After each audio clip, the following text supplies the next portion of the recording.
Okay, good morning, everyone. So we'll start.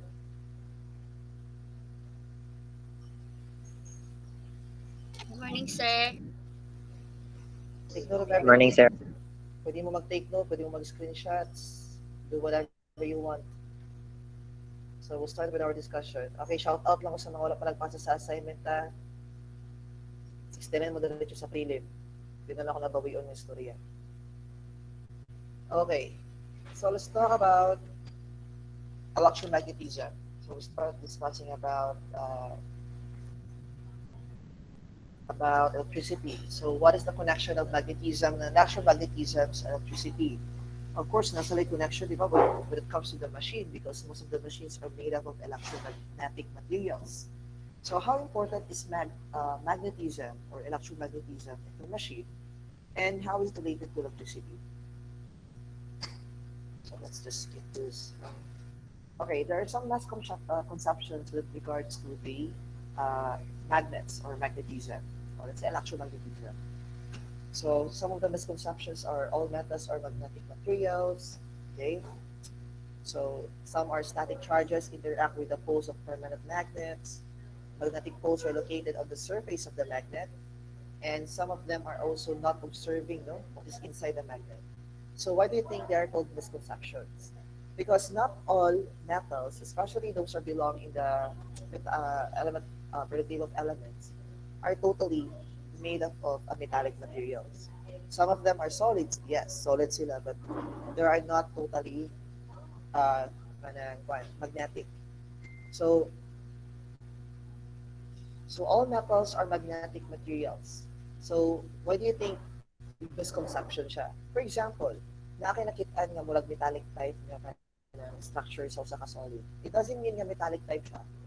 Pasabot na good conductor siya when it comes to magnetism. Okay?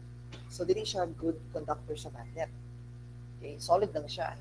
Iyang figure is metal, but dili siya good conductor sa magnet.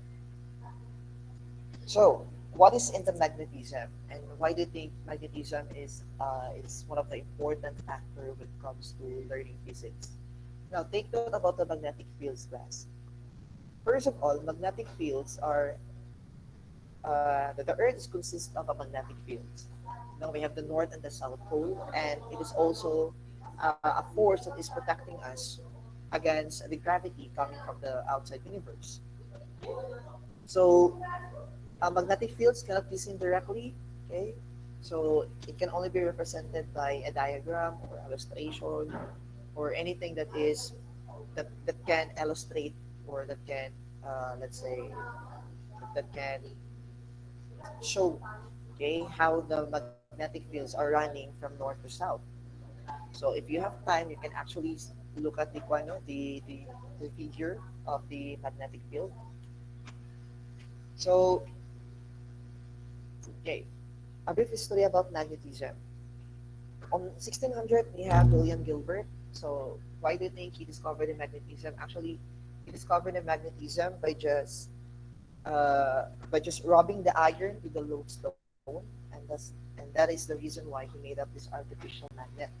Okay, so he said that if you're talking about magnetism, the material should be magnetic, and it has a poles that can attract or repel. Same sa electric charges class, we have the positive and the negative. So we have the south and the north, and every point of those poles have its own charges. So Earth's magnetic field can actually affect the compass tip. So if you have a compass is very important when it comes to uh, locating a specific place. According to them, if the arrow of the compass is kanang active kay siya, masagot na there is a magnetic force or field that is running on the surrounding. Next is in 1820 we have Hans Christian Ørsted. He finds the electric current reflects a compass needle. So this is where we start discussing about the connection of the electric in the magnet. Okay, because according to Christian Ørsted, some electric current will be reflected by the compass needle. It depends on what is the material used sa compass needle. Some of the misconception about magnet is that some materials, metallic materials, are not really magnetic. In 1820 as well, we have Andrew Marie Ampere. He finds that the parallel wires carrying current produce forces of each other. So we have what we call coil, okay? And those coil are, let's say, they are carrying this current produced by magnetic material. That's also the reason why all of the machines have what we call kind of magnets, okay? Because they're also responsible on how the machine works. Let's say they are not the insulator, but they are the regulator. Okay? Gina-regulate nila ang runs sa current inside sa machine. On the 1820s and 30s, we have Michael Faraday. I hope kabalo mo kay Michael Faraday, no? Sikat niya na siya. So he develops the concept of electric field and shows that electric current plus magnetism can actually result to the motion or the motor effects. That is what the machines are made of. And then motion plus magnetism is electric current, or we call it electromagnetic induction. So that is the concept behind the machine. And then in the 1860s, we have James Clerk Maxwell. He establishes the mathematical description of electromagnetism. That is something that we are something that is still existing, no? Because turns out na emotion theory. So because of their observation, because of their let's say mathematical kana and critical thinking, is naka-create sila o kana establish sila of formula to at least no explain how the how magnet and let's say electric current is really working together and sa ilahang mga kwan, sa various actions na makitabo or sa result if one factor or let's say one component of that equation is let's say large or small, and how is it affecting the other factor as well or component as well. So motors are everywhere. Actually, it's true, no? So what are the example of the motors that we're talking about? So we have fans, turbines, we have drills, vultures, anything that moves. Okay, anything that moves, anything that is on the industry, or anything that is made up of machine, anything that is or that has motors, those are powered by electricity and then regulated by the magnet. So imagine if there's no magnet daw in the machine. So what will happen to the kwan? What will happen to the machine kung walay magnet ito nga pwede mo regulate sa electric current na flow from the source? Di ba? Like I've said, sa ato ang discussion about electricity, especially kay Kirchhoff's law, nga too much kind of voltage, or let's say if the resistor is small, then the voltage is too large for the resistor to let's say to absorb, okay, or to stop, to resist. There might be possibility na pwede siya maguba sa machine. No? So there should be something that will regulate the runs that will current. So we have the magnet. Okay, so this is how we illustrate the magnetic field. Okay, it's very one of the popular illustration na kakita natin especially sa mga samples. No? We have here what we call field lines. So we have here the arrow that is moving in a counterclockwise motion. So actually, vice versa naman siya. Moving from north to south and south to north. Okay? So the field lines indicate both direction and magnitude. And then the magnitude here is what we call the strength of the magnetic field. So what can we say that the magnet has what we call strength? Okay. If we have this what we call the repulsion, and then let's say we have both charges, they repelled. So it's safe to say maybe one of them, maybe one of the pole, for example, has this maximum amount of magnetic field that resists the or that counteracts the presence of the other pole. Okay, and those what we call field can be located at the end of the poles. Here, so this is an example of the bar magnet. Actually, nana sa laboratory, kuna lang din tayo, ano? Alam na jud ka. Or even simple ay pwede na siya maputing yung angkwan. Sure din yun ang magnet. Because sa bata-bata, for sure, kung makita, ignorante kita siya kung mag-move ang magnet. Pag-abay mo ang palang sa charge na mag-riyok ka din ng magnet. Mayroon ka, siyempre, ignorante ba yan na bata? Especially mag-attract na. Kaya na, nakulat pagyapon ka. So, a compass needle can be taught as a test typo. So, but again, depends on the material used sa compass needle. It should be something that is very uh, a reactor to a certain magnet or any magnetic field yung ma-sense, no? Sa needle inside the compass. If you're using this metallic na kanang material for the needle sa compass, and dili kay siya ingon nga concave daw siya, di siya active nga metallic material. So, there's no use. Okay? Pwede ka mailag yapon. Pwede na siya, pwede ang interrupt ang iyahang direction. So the magnetic flux density, that is how we measure the strength of the magnetic field. We call it magnetic flux density. It has a symbol of B. Okay? Capital B, and it has a unit of Tesla. So we'll be dealing the equation later. Okay. So let's talk about magnetic poles. So magnetic poles, they're always in pairs. Okay? Because kung makikita siguro magnetic pole nga north of east na guban. Di ba? Regardless siguro kung sa nga shape ang ang magnet. Either naka-U na siya, naka-circle na siya, naka-rectangle, naka-oval, naka-square, naka-triangle, etc. There should always be a magnetic poles. Okay? There should always be a north and a south. Because kung wala ni north or south, what's the point of studying magnetism? So the permanent magnet can be split into two or more magnets. So each of those magnets has what we call north and south poles, which cannot be isolated. Okay. So if they are kind of opposite charges, they actually attract. Okay. So you cannot just dispose the idea of having no north and south poles when it comes to magnetic or magnetism. Okay. This suggests that the magnetic effect of a permanent magnet comes from microscopic circulating electric currents. It's the charges that is present in every magnet. Okay?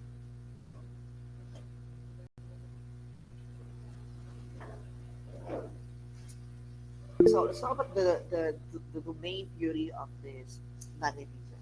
So this is the microscopic structure of how a magnet, let's say a magnetic charge, is circulating inside the bar. So we have here, if we talk about a demagnetized type of magnet, it means that, can you see the direction of the charges, class? What can you say about this one? What can you say about the arrows of this magnet? Okay. What else?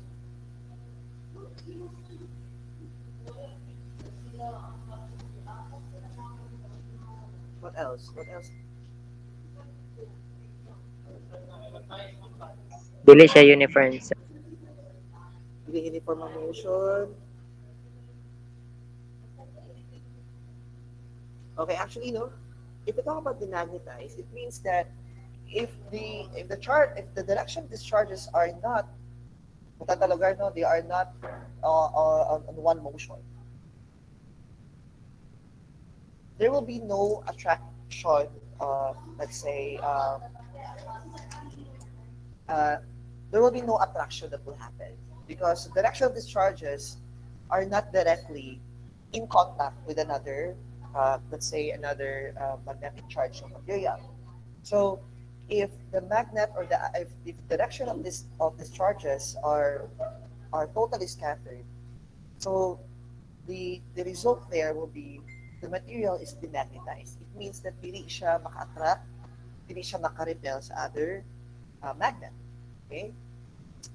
But if we talk about magnetized, it means that the electron spin inside the atom is the main cause of the ferromagnetism. It means that they are moving in one direction. Like for example, if the arrow is, let's say, ang direction's arrow sa magnetic charge there is nakapoint siya sa north.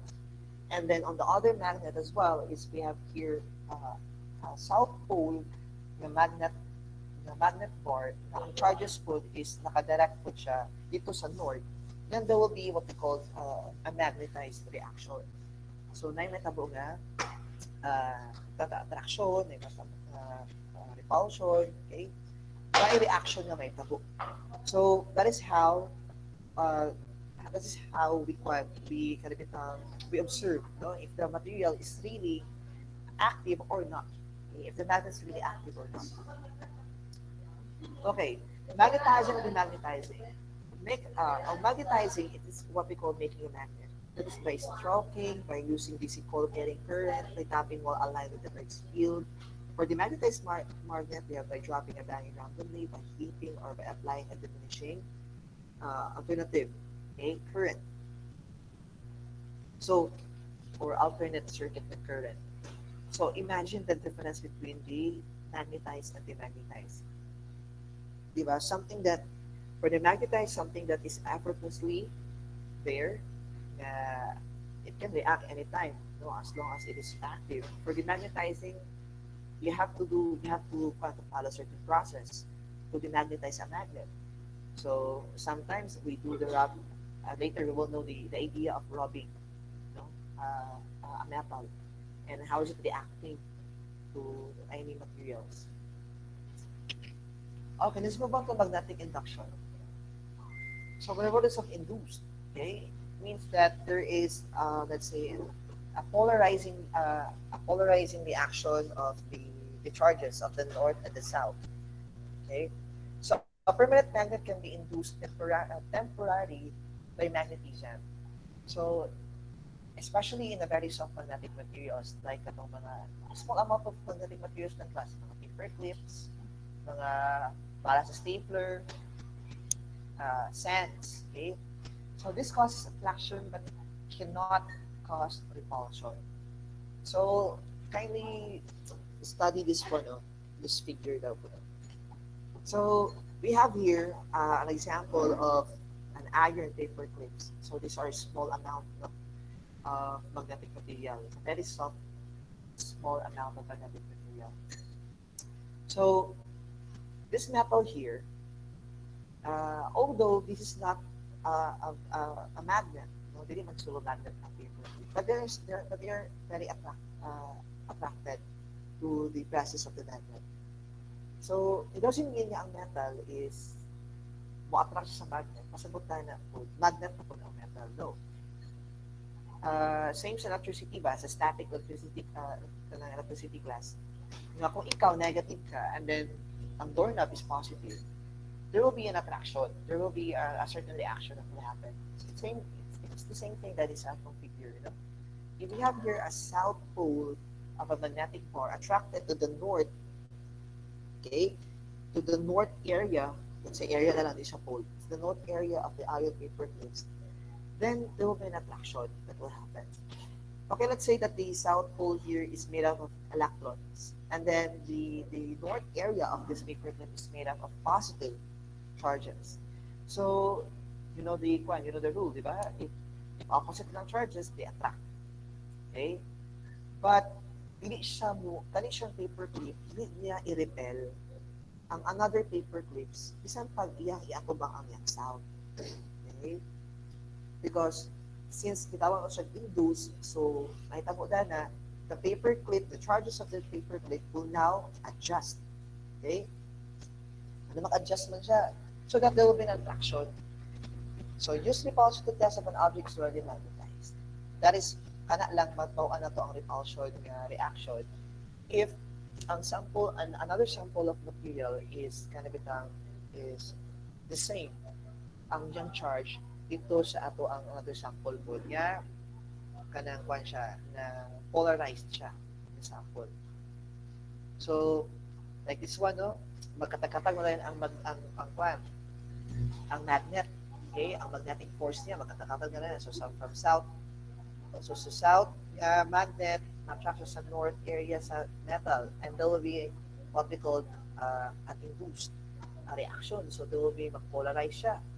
So, may mo siyang south, and then another na po, yung north, south, yun, hatod mag-connect na sila. Hatod mo travel ang magnetic force in every metallic materials. Okay. Do you follow? Yes, sir. Okay. How about sa kwan? Upang classmate ninyo, are you following? Nasabta ng kwan? Yes, sir. Yes, sir. Yes, sir. We'll be talking about kwan lang ta, theory and principle lang to sa magnet na di siya ta magkwan sa computation. Let's have computation siguro this Thursday na lang. Okay. Okay, let's take for example this magnetic field of a straight wire. So, okay, let's say that we have here a right hand screw rule, or known as the corkscrew or a pencil sharpener rule. So it's very simple. This kind of let's say this kind of technique can actually explain to us though how is a magnet being made in what especially when there's a motion involved. So observe this kind of pencil, okay, this pencil and sharpener example. If they are moving in one direction, we put it in a counterclockwise, no?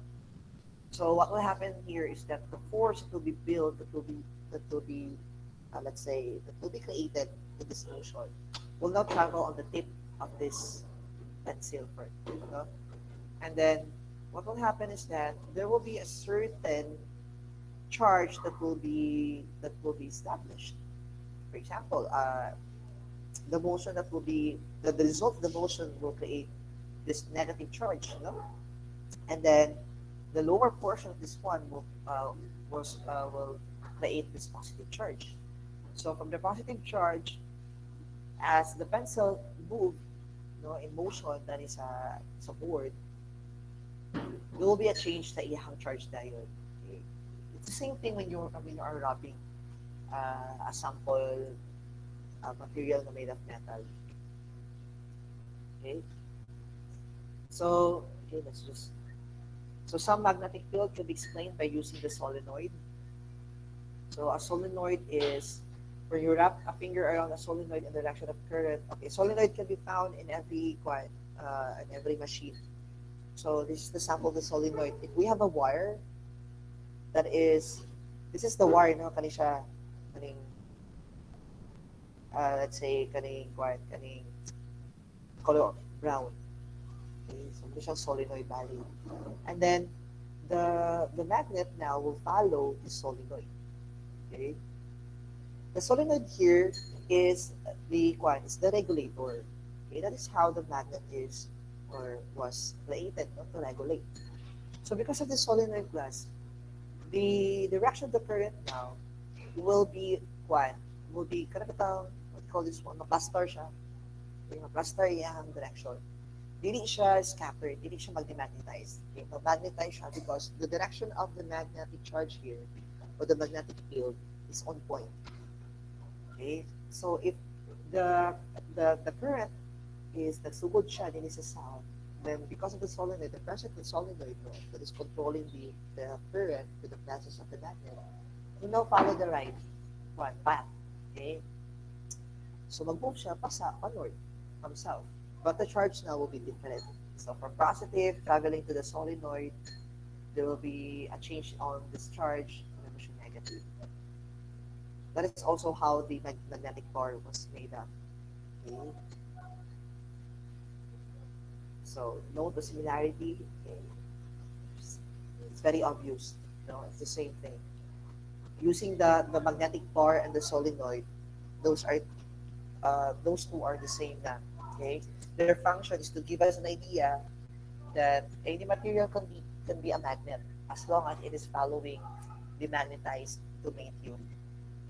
Okay. As long as sakto siya, as long as active ang yung magnetic charge, okay, pwede makonsider natin na siya as sample of magnetism. Okay, let's just skip this one. Let's just discuss this one on Thursday, siguro. Okay, what's the use of the electromagnetism? So basically, the use of the electromagnetism are the following. It can be found in the loudspeaker, a moving coil of the microphones, motors of the various designs or machines, electric bell or buzzer, okay, moving coil using with the use of galvanometer, okay, to test if the current is really running on the coil, and also the relay. Okay, it's the control circuit with a small current switches a second, larger current circuit, a regulator at the same time. Okay, so that's the use of the electromagnetism. In short, they are present in every machine. Okay, if you open a machine, mag-open ka, guba nga radio diya, or na-open ka guba ng cellphone diya, or any kind of machine, large or small, lagi na sila yung magnet. Okay? And the magnet is also, kung tinatawag magnet sa mga sa mga machines, actually, they have different sizes, no? Although they are the same, but they have different sizes. Na ibang gagmay nga magnet for smaller machine. Larger magnets to larger machines. Okay, because it matters. Because it controls the current. So imagine if gamay imuhang machine to dahon mo magnet. So gamay ra kayo ang current na mag-flow na because all of the current now will be stuck on the magnet. So saan na flow sa other parts of the machine? It's the same thing po sa larger machine. Kung mabuta kag small magnet, syempre there will be, let's say, may tabo nga kung siguro no malfunction sa usa ka machine kung ang magnet na ibutan nimo sa dako nga machine is gamay lang ang magnet, so sa akong pag-control sa gamay nga magnet ang larger amounts of current to flow sa dako nga machine. Okay, let's just on this couple of effects, let's just skip this one, it's not that important at all. It's just some. Okay, this is the Fleming's left hand rule class. Actually, you can do this at home. Kaning Fleming's left-hand rule. The Fleming is teaching us on actually give us an understanding about how the let's say the magnet or how do I put it? Let's say the magnetic field or how the magnet is really working. Okay, for example, if the thumb is in motion, the field is forward siya, no? It's pointing forward. Let's say we have JKL. Okay? J for the motion, A for the field, and L for the current. So if observe the left hand rule. Okay? If the thumb is moving, okay, if there's a motion in the thumb, it will produce two. Okay? Either it will release a field, okay, that will actually circulate on the certain machine, okay, because of the motion happen, and then the current that is flowing inside, okay, on the machine. So pag flow sa current inside the machine, then that will be an additional factor for the motion of the object. Okay, so the more motion, the more current, the more field ang na-create. Okay. Okay, force in the current carrying wire in the B-fold compares to AC to DC. So it's the same thing.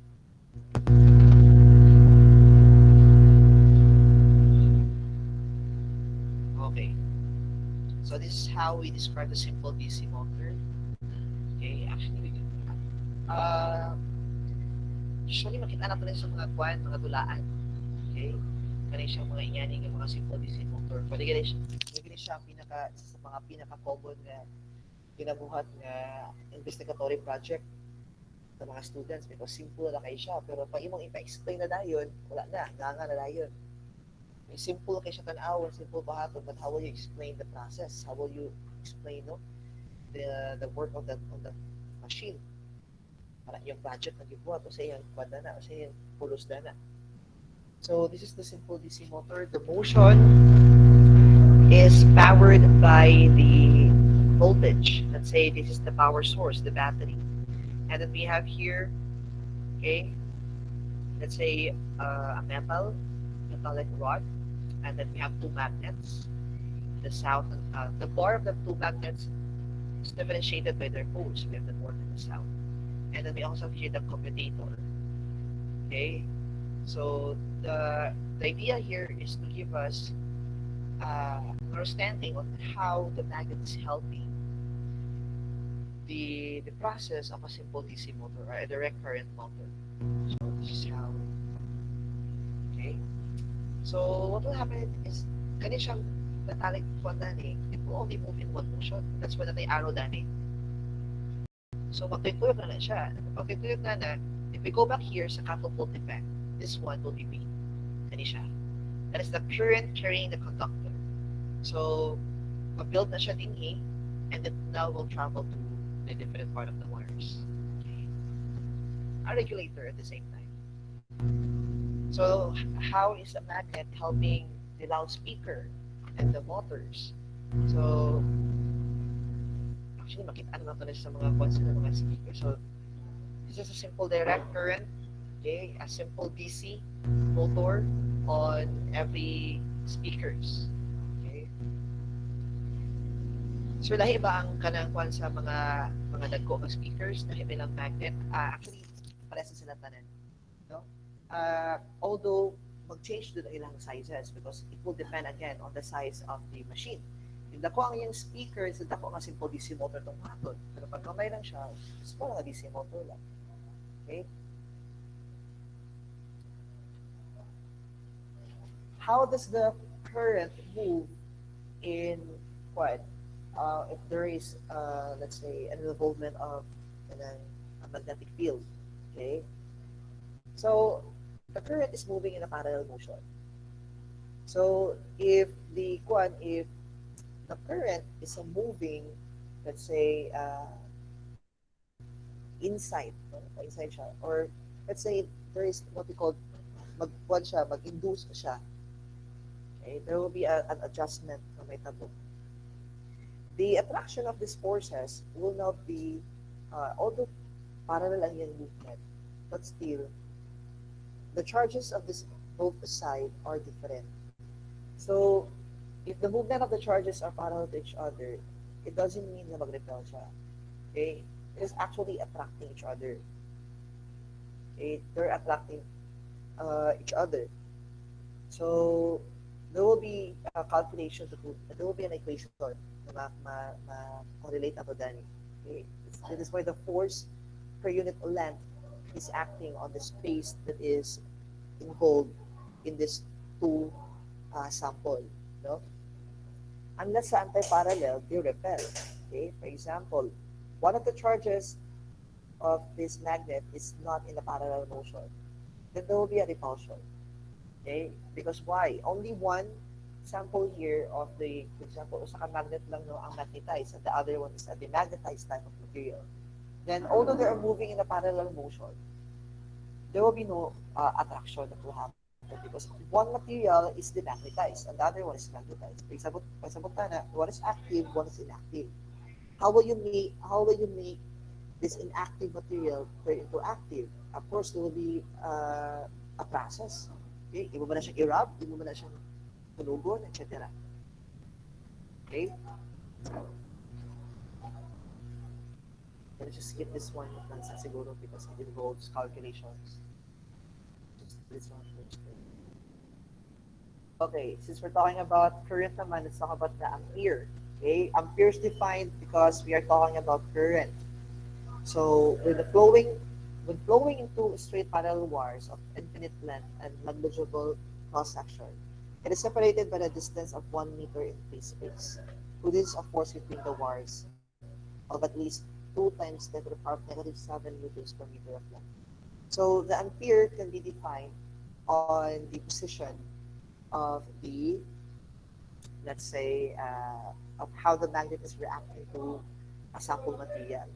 Like for example, the metallic rod, no, it's a simple DC, bumabalik pa rito. The motion is one motion lang siya, one circular motion lang, but one circular motion is actually producing a current. Okay? So regardless kung pila ka sample of metallic rod ang imong i-sample diya, the two will react, no? For example, here,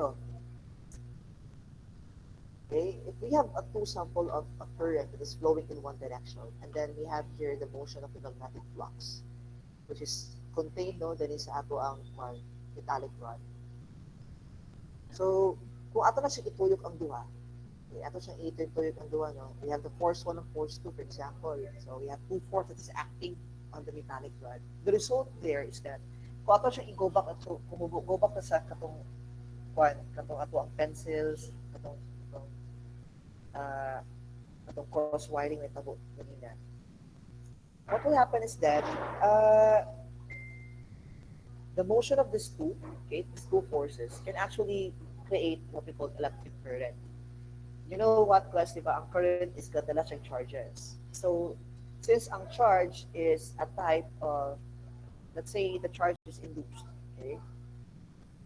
So, the charge now will be from negative, the charge now is from positive. Both charges are positive here on the electric current, and mag-result siya into positive. So, the question is, sir, ang current ba is negative or positive? Of course, kung mag-start siya sa positive, it will end up negative. Okay? But if we have two forces that are reenacted, okay? The reenaction, no? This na parehas siya, ako siya yung opposite. So, for example, ituyok ni mo ang isa ka metallic rod pa left and the other one metallic rod is pa right. If you are doing the different, putang tayo in the machine, if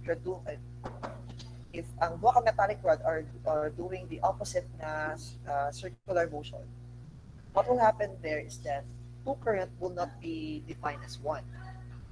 Ano man, the first current now will start from the positive, and the other current which is dito na nabuhat sa ato ang another metallic rod opposite ang iyang action is that ang mag-start sa positive sa ubos for the first rod, and then sa second rod mag-start ang positive sa ibabaw. So mag-opposite siya. But mind you, the magnetic flux there is still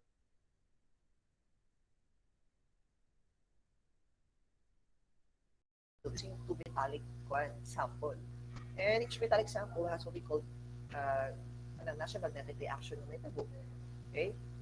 So, asa ma-create lugar ang current and dana, sir? Okay, asa mo-flow ang current? Siyempre, maboses na diya sa tunga. Okay? That's the reason why if we produce a force, that is, for example, 2 times 10 to the power of negative 7 Newton per meter with respect to the length, if you will increase the force, then there will be more current na ma-produce na.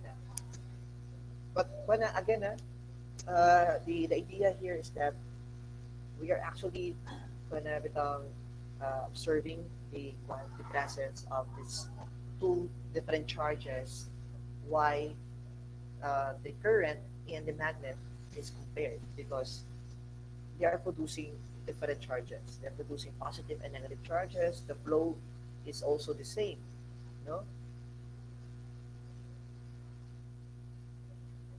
Okay. Let's talk about electromagnetic induction. Ito na siyang i-end ang discussion na. Okay.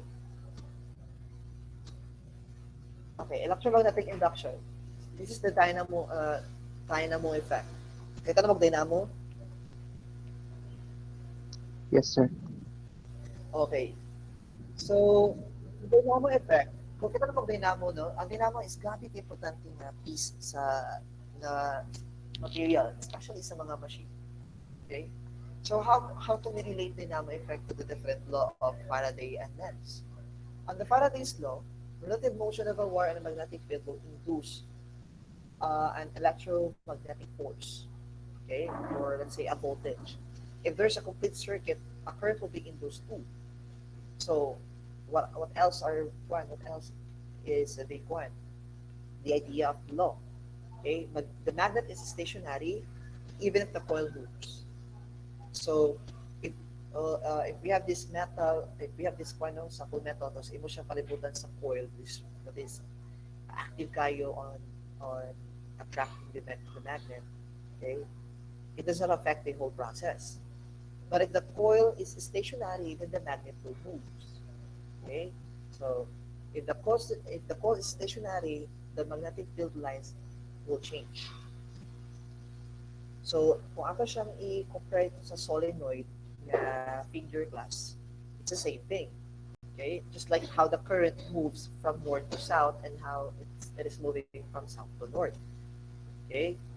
So, ang magnet, ang yahang magnetic charge is the same thing with how we define the electric charge. Okay? So, when can we say that the magnet is stationary? If you are using actual a magnetic material, even though the coil moves. Okay? If we go back here in this illustration on how we define the ampere or the current that is involved in this process, it's the same thing when you are talking about Faraday's law. Okay? You're actually producing current. By that, and by what means man? With the presence of this coil. Karabang coil sir is made up of, isa na siya nga klaseng material. Actually, some of the discoveries, some of their coils are made up of iron. Okay? Mas active na kuno ang iron maka-produce of kanang charges. Okay? So, if you induce the electromagnetic force, it's now proportional to the rate of which the field lengths are cut. So, uh, if we have this large type of if we have this we have this large sample of dynamo, then it's safe to say that the electromagnetic force there is also large. Okay? Regardless no kung saan na siya nga machine. So, another, Land's law. Okay? The induced current always flows in such a direction as the opposed to change would cause it. So some of the current now, uh, let's say not some, but all of the current will always flow in the direction kung asa pod, okay? Kung asa pod nakadirect ang siya pod ang coil or kung asa pod ang direction sa magnet. So if the direction of the magnet is pa north, then the charges of the current will now will now kind of flow to the north.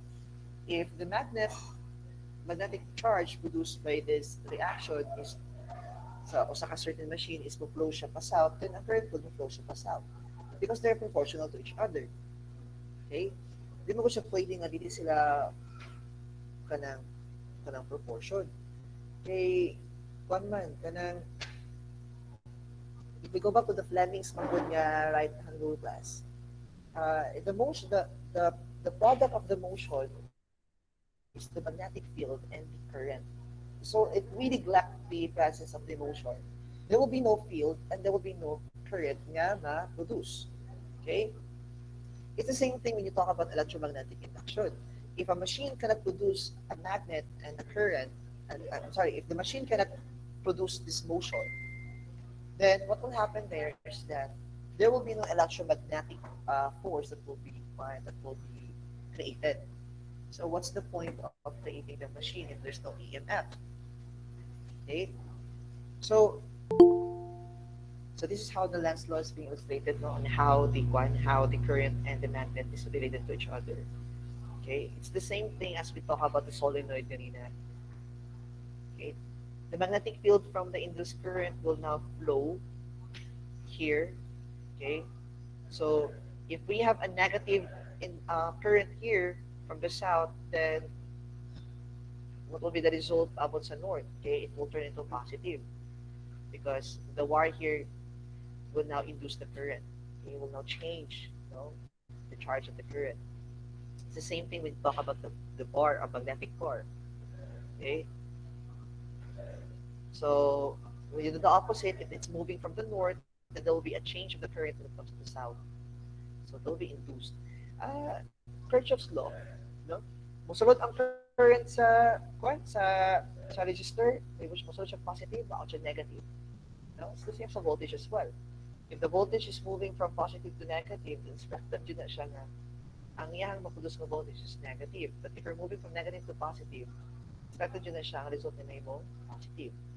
So, same na siya din sa electromagnetism.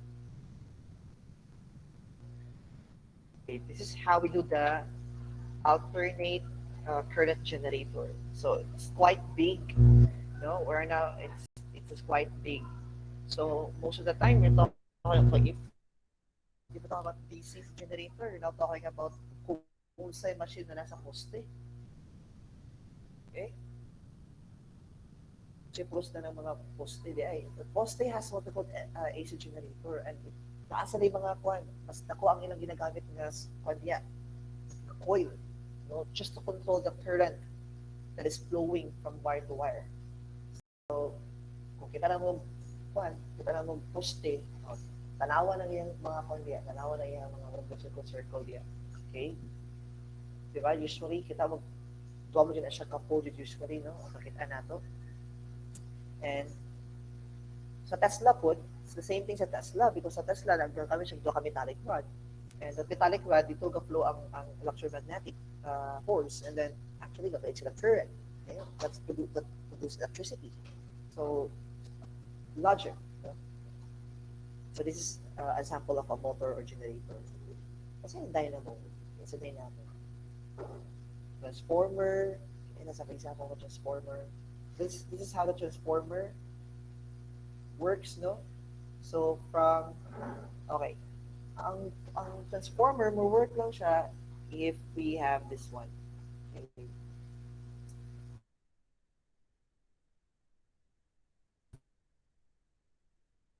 Simple wiring class, much like simple series parallel circuit class. They have the red and the black the wire. The black here is the positive, the red here is the negative. But if you don't have those opposite charge mga good no wires, then your machine will not work. Okay? Pero bang nagbutang gyapon bitaw ka sa TV bitaw nimo bitaw red, white o yellow. Kung ipansak nimo ng white sa red, ipansak nimo ng red sa white, eh yun na siya mo gana. Okay? Because none of those one is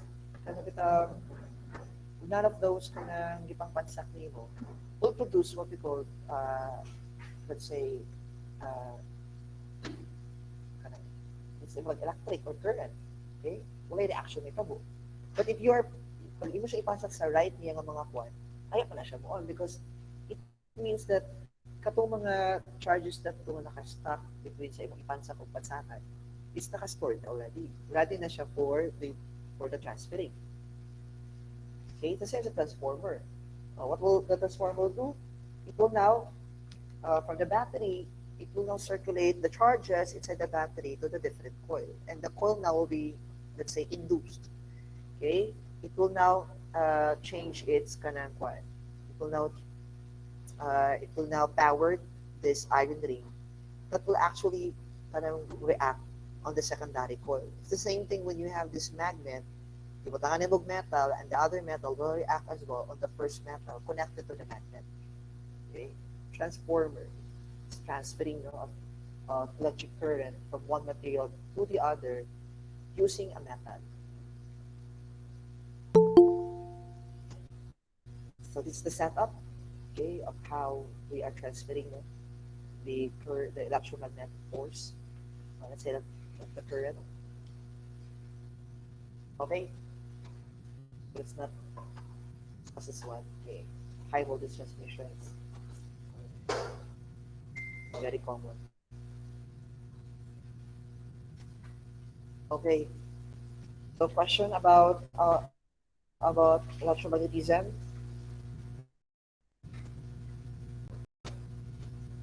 Wala, sir. Wala.